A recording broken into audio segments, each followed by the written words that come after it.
Bismillahirrahmanirrahim. Assalamualaikum warahmatullahi wabarakatuh. Bagaimana kabarnya hari ini anak-anak semua? Semoga kita senantiasa dalam keadaan sehat dan selalu dalam lindungan Allah Subhanahu wa Ta'ala. Dan Ustazah harap anak-anak tetap semangat belajar walaupun kegiatan belajar mengajar kita dialihkan di rumah ya. Nah, insya Allah hari ini kita akan belajar mata pelajaran Bahasa Indonesia tentang teks eksposisi. Sebelum lebih lanjut, saya jelaskan dan Ananda semuanya menyimak video ini, ada baiknya kita awali dengan melafazkan basmalah. Bismillahirrahmanirrahim. Nah, anak-anak semua, saya yakin kalian pasti pernah mendengar teks eksposisi. Nah, jadi teks eksposisi ini banyak sekali kita temukan di surat kabar, di media massa, baik itu majalah, ya, dan sebagainya. Nah, pada saat kita diskusi dengan teman-teman, pada saat kita mengemukakan pendapat, ide, saran, penilaian, atau bahkan data-data yang mendukung informasi yang kita sampaikan, nah, pada saat itu ternyata kita sudah menggunakan teks eksposisi. Jadi apa itu ya teks eksposisi? Nah, berdasarkan pemaparan Ustazah tadi, maka teks eksposisi itu adalah teks yang mengandung sejumlah informasi yang bertujuan untuk meyakinkan pembaca. Jadi tujuan dari teks eksposisi ini adalah untuk meyakinkan pembaca atas informasi yang kita sampaikan. Nah, teks eksposisi memiliki dua unsur. Yang pertama adalah gagasan, yang kedua ada fakta. Baik, kita akan bahas satu persatu. Yang pertama gagasan. Gagasan atau sering kita sebut juga dengan ide atau pendapat ini bisa berupa komentar, penilaian, saran, dorongan, dan bujukan. Nah, di sini saya sudah menyediakan dua contoh gagasan. Perhatikan kalimatnya.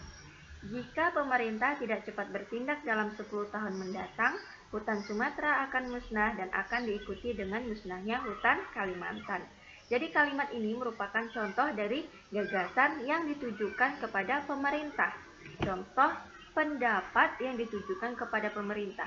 Jika pemerintah tidak cepat mengambil tindakan, maka dikhawatirkan hutan Sumatera dan hutan Kalimantan akan musnah. Kemudian di kalimat kedua, pengelolaan hutan tidak menunjukkan adanya perbaikan dibandingkan dengan tahun sebelumnya. Kalimat kedua juga masuk ke dalam contoh gagasan. Nah, gagasan ini, pendapat ini menyatakan bahwa pengelolaan hutan tidak ada bedanya dengan tahun sebelumnya, gitu. Tidak ada perbaikan sama sekali dibandingkan dengan tahun sebelumnya. Nah, dari kedua contoh kalimat tadi, kalimat gagasan ini, kita menemukan bahwa yang namanya gagasan itu, kalimatnya itu benar-benar murni pendapat atau opini seseorang yang ditujukan kepada orang lain.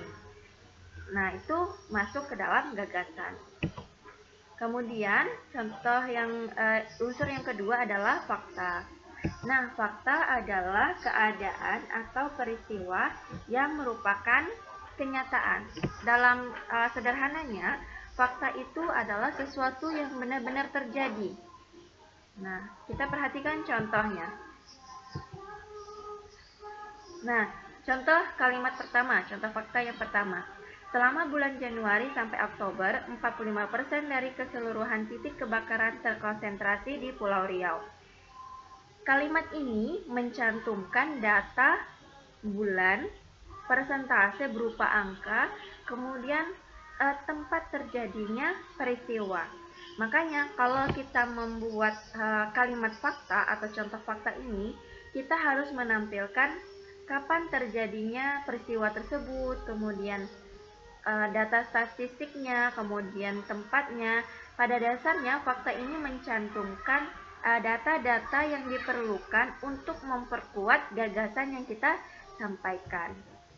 Nah, kalimat kedua.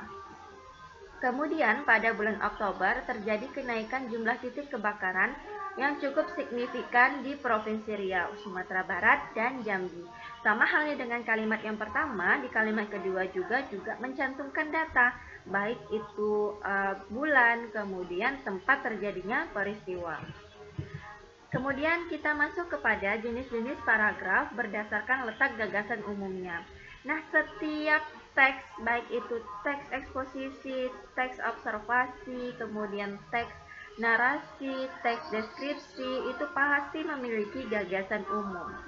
Nah, jenis paragraf yang pertama adalah paragraf deduktif. Paragraf deduktif ini gagasan umumnya terletak di awal paragraf. Nah, perhatikan contoh berikut. Pada paragraf yang sudah Ustazah sediakan ini, gagasan utamanya terletak di awal paragraf yang Ustazah garis miring. Nah, itu merupakan gagasan utamanya. Jadi paragraf ini gagasan utamanya adalah industrialisasi mendorong pembangunan pabrik. Sedangkan kalimat-kalimat berikutnya setelah kalimat awal tadi, kalimat-kalimat berikutnya itu merupakan gagasan penjelasnya. Kemudian jenis paragraf yang kedua adalah paragraf induktif. Nah, paragraf induktif ini adalah gagasan umumnya itu terletak pada akhir paragraf atau pada kalimat penutup paragraf. Perhatikan contohnya. Nah, pada paragraf ini kalimat utama gagasan utamanya terletak pada akhir paragraf atau kalimat penutup paragraf yang menyatakan bahwa fenomena remaja itu tidak selalu bernilai negatif. Nah, itu gagasan umumnya dari paragraf ini. Sedangkan kalimat-kalimat sebelumnya itu merupakan bukti bahwa remaja juga melakukan kegiatan-kegiatan yang bersifat positif. Kemudian, jenis paragraf yang ketiga adalah paragraf campuran. Nah, paragraf campuran ini gagasan umumnya terletak pada kalimat pertama atau di awal paragraf dan kalimat di akhir atau di kalimat penutup pada paragraf. Perhatikan contohnya.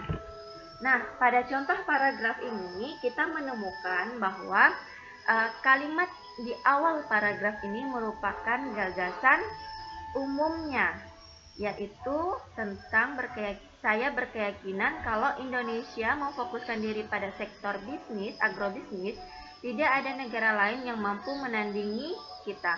Nah, di akhir paragraf, di kalimat terakhirnya itu, yang apabila sektor ini sudah berjalan dengan baik, tidak mustahil negara kita akan menjadi salah satu negara yang ekonominya tertangguh di dunia. Nah, kalimat terakhir itu merupakan penguat kalimat yang mempertegas gagasan utama yang terdapat di kalimat pertama tadi. Makanya pada paragraf ini termasuk ke dalam paragraf campuran. Kenapa? Karena gagasan umumnya terletak di dua tempat, di awal dan di akhir. Nah, baik anak-anak semuanya, demikian yang dapat Ustazah jelaskan pada video pembelajaran kali ini. Semoga Ananda semuanya dapat memahami apa yang Ustazah sampaikan. Mohon maaf apabila ada perkataan yang kurang berkenan di hati anak-anak semuanya. Ustazah akhiri, wassalamualaikum.